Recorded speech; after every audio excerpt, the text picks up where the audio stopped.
As a business owner, you understand how important it is for your company to present the right image. But does that mean that you can tell your employees what they can and can't wear?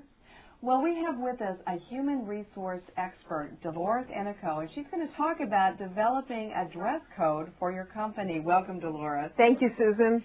So is it true? Can an employer actually tell you what you can and can't wear to work? Yes, actually, an employer can actually tell their employees what to wear. With the advent of business casual, most employers these days have a dress code policy. So if we're living in Texas, where it's like 110 degrees in the daytime, does that mean, and I'm working outside, I can't wear shorts to work? I mean, what's the rationale behind this? Well, they can do that, but there's a couple of things that need to be considered.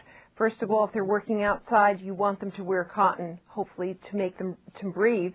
And secondly, you want them, whatever their job function is, to be comfortable and safe. So a vital part of a dress code policy should have the aspect of safety in it. The employee's safety should be at the forefront, not only the company's image. If an employer is interested in crafting a dress code policy, what kinds of things should they make sure they've included? Well, two things, Susan. First of all, the employer needs to know the kind of culture that they want to disseminate both inside to their own employees and to the outside world. And secondly, they need to know, the employer needs to know what kinds of employees they have, what kinds of job descriptions they have.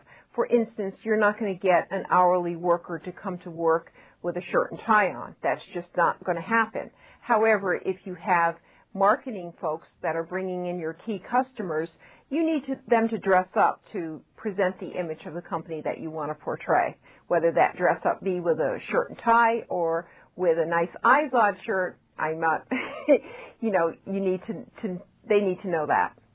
What about issues of discrimination? For example, if an employee has to dress a certain way because of certain religious beliefs?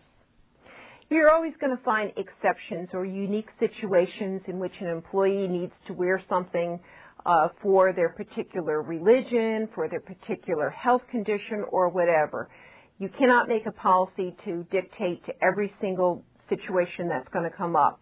What you do there is look at the unique individual circumstances and then make a compromise with that particular employee. That is not part of the policy. So, you need to take a look at individual circumstances also. Once you've created a dress code policy and, of course, communicated that to your employees, how do you go about handling a violation? Well, that's very important because once you have a policy and if you let it go with a violation, then you really don't have a policy. It's very important to get and communicate to the employee who has violated the policy that they're just not in accordance with the policy. So prompt feedback is very important. And I guess it's true if you don't enforce the policy, then really the policy becomes almost null and void. That's correct. Absolutely. Well, if an employer is interested in designing a dress code policy and wants to learn more, what resources would you recommend? Well, two things. They can benchmark other companies that are like themselves to see what that company has, in store for their own policy. But even more importantly, they can go to SHRM, the Society of Human Resource Management, and they can guide them to a policy formation. Great. Thank you very much, Dolores. Some good information. You're welcome. And thanks to all of you for joining us. Remember to stay tuned to SBTV on the Internet. We're your #1 choice for small business news and information.